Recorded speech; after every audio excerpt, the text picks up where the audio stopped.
Hey everybody, I am super excited to share this video with you. So I am going to be playing around with some alcohol inks and then also using some alcohol lift ink to create a lot of texture and different dimension on this piece.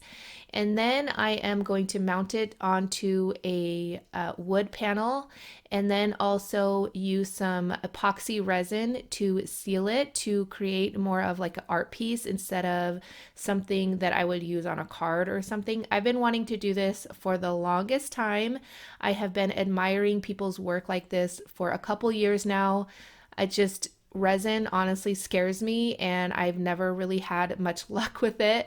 So I've just been putting it off. But a company called Better Boat contacted me and asked if I wanted to try out their epoxy resin.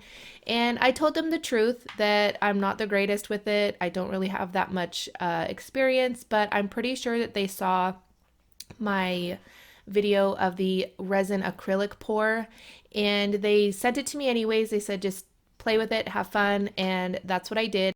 I do want to mention really quickly as well that they are not paying me. This is not a paid video sponsorship or anything like that. They had just wanted to send me the product to try out. And I absolutely love it, but I will get into all of that later on in the video. And I do apologize for my head being in the video. I needed to blow the alcohol ink around. And yeah, so anyways, I am using a combination of colors from Reinker, and I will have them all listed down below in the description box.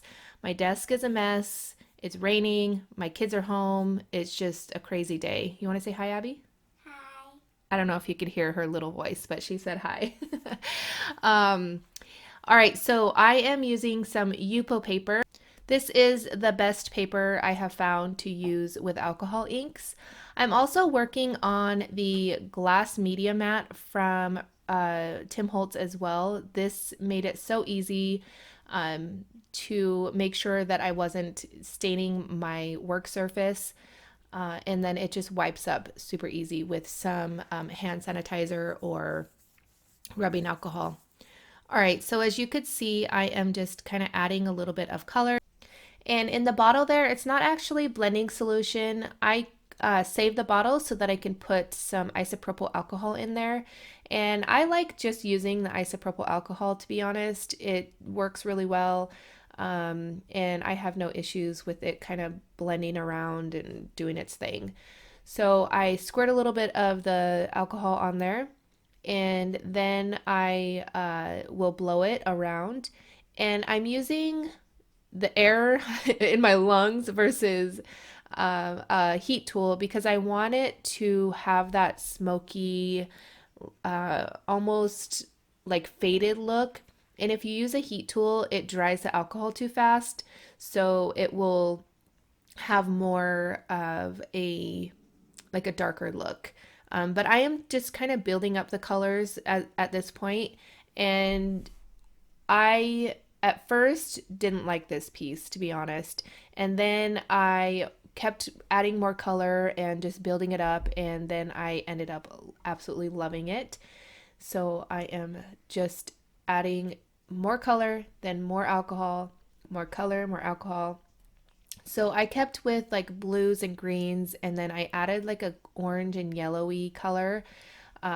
Normally, I wouldn't use this color combination, but you guys know that I love stepping out of my comfort zone and creating something different using different colors that I normally wouldn't.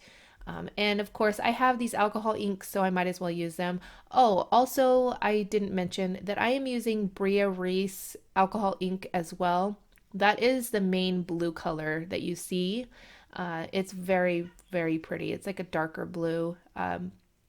But of course, when you add the alcohol to it, it tones it down a bit.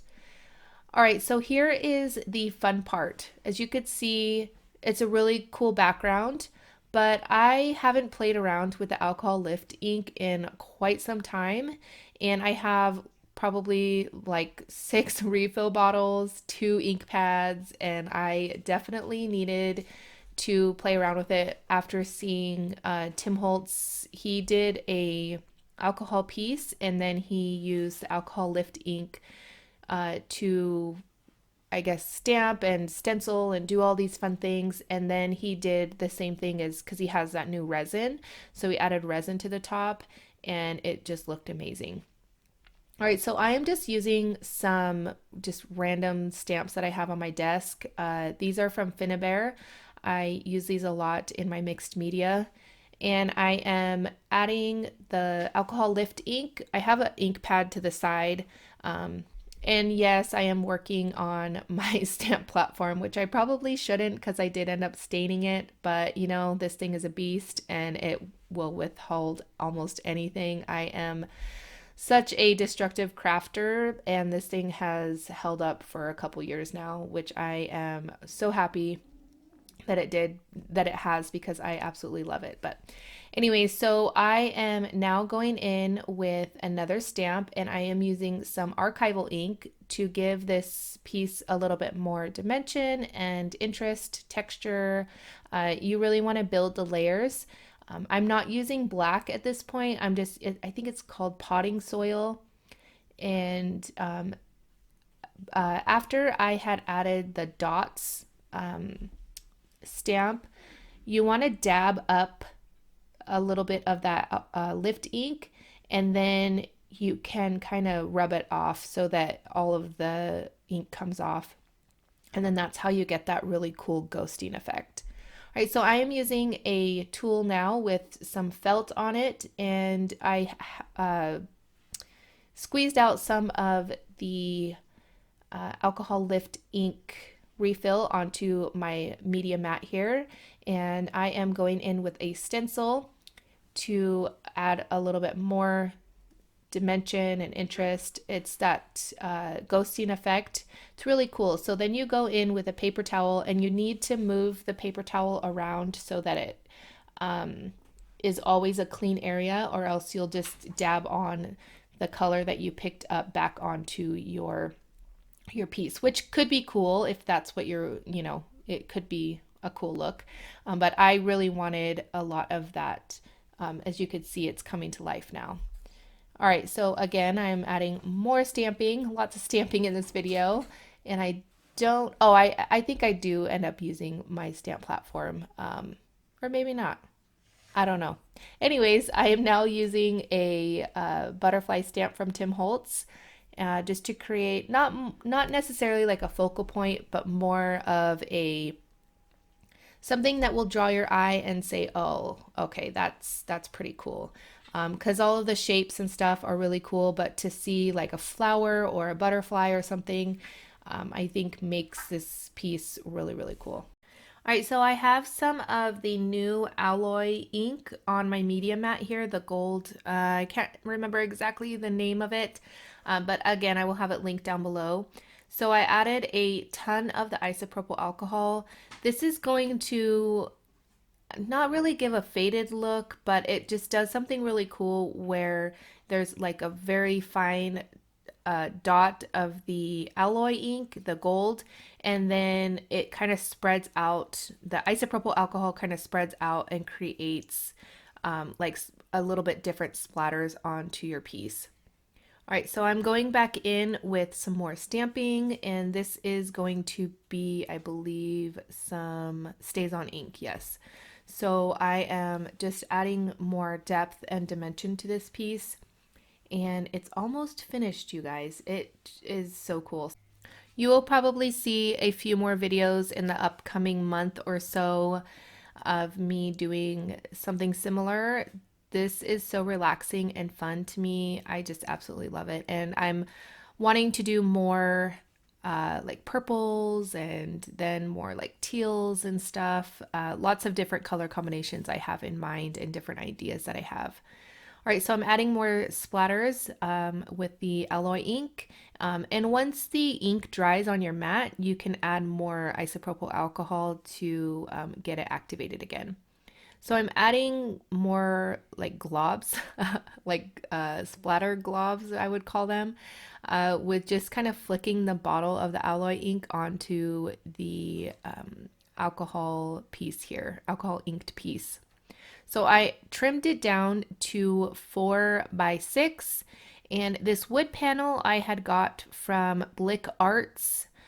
They have so many different sizes, so many different options, and I did not have any idea which one to get.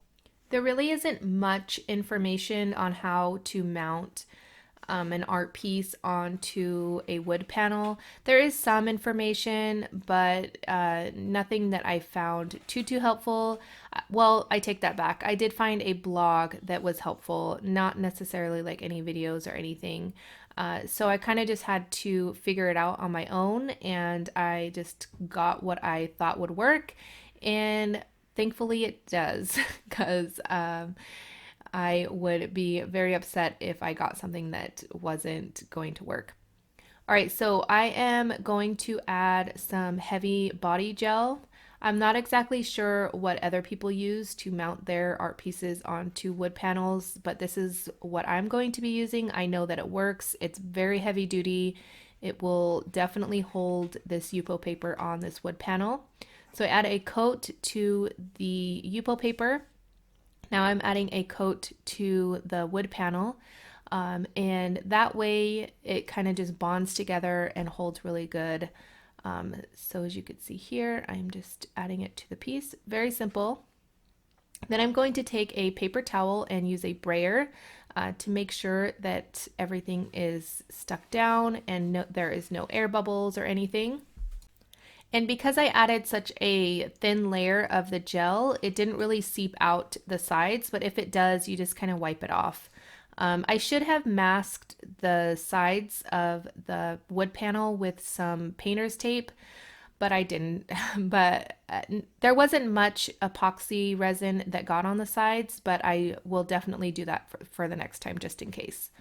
All right, so this step is very important, where you need to make sure that you have a mask, you are in a well ventilated area, you wear gloves, and your surface is, you have a prepped surface, whether you have even just a garbage bag, a tarp, whatever you want to use to keep your surface from getting this resin on it.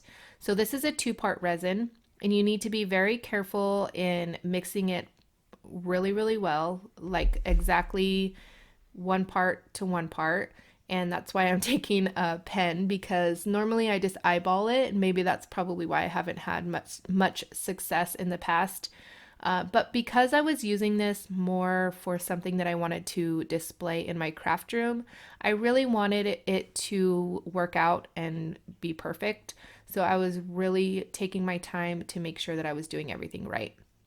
So I have the 2 cups there, 1 part resin, 1 part hardener, and then now I'm going to mix them together into 1 cup, which I used way too much, and I ended up using a lot of it, a lot of the extra in my molds, which was really great, and they hardened perfectly, and I have now some resin pieces that I can use on my projects.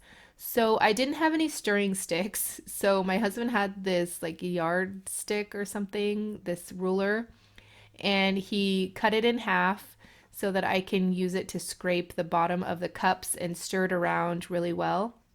Because it's really important that you stir this for 2 minutes and you make sure that you get all of the resin and the hardener and everything mixes perfectly. I know I keep saying that word, but it's very important, because I have had resin not harden all the way, and then I have had some that stay sticky and some that I can, I've not had much luck. But this time it went so much easier because I took my time. I was very careful. And again, you really need to make sure that you are in a well ventilated area. It does have a smell. I don't know if I touched on that in the beginning of the video. I think I did just for a second, but it's nothing overpowering or anything, at least not for me, but it does have a little bit of a smell. So if you are sensitive to smells, then this might not be for you, but I didn't mind it at all. All right, so I am mixing it up, scraping the sides, making sure that I scrape the bottom, and mixing it for at least 2 minutes. Now I am going to add it to the top of my piece here, and I add a little bit at a time and then go in and scrape it around, and it leveled itself out. And I don't know what happened to the footage. I think my camera died and I didn't want to take my gloves off just yet and switch out the battery. But I did use a little torch to torch out all of the air bubbles. That's important as well. But it leveled itself out really, really well. And it hardened. I think I came back in 36 hours and it was hardened very well, perfectly. And it's just such a beautiful, glassy, like, I don't know how to explain it. It's just so pretty. If you've seen epoxy resin on art pieces before, it just is so beautiful and it just brings the whole piece to life. As you could see here, it's just brightening up all of those colors, and I don't know how it works, but it just adds so much depth to a piece in my opinion. It's just so pretty. But at this point, you can honestly add more alcohol ink. You could do all sorts of different things, add mica flakes, add all sorts of different elements on top of the resin if you want, and then add another layer of resin. But I left it at this. Here is a close look, trying my best not to have so much glare, but it is almost like glass, so it's very hard not to get that glare, but it's just so beautiful, all of those different layers. I will have more pictures and information over on my blog, so be sure to check it out.